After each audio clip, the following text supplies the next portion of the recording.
Okay, let's open the Outlook.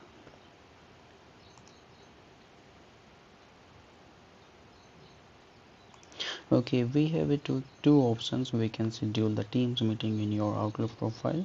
Okay, so let's click on new email, and here is the first option. We can Teams meeting. Click on Teams meeting. Here is the option Teams meeting will be scheduled. You can select subject line hello, and you can send any your person message you want to send. Okay, the second option, we can schedule the Teams meeting in your calendar.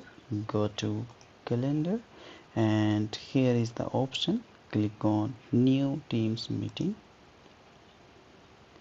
Okay, the same thing will be open from here as well.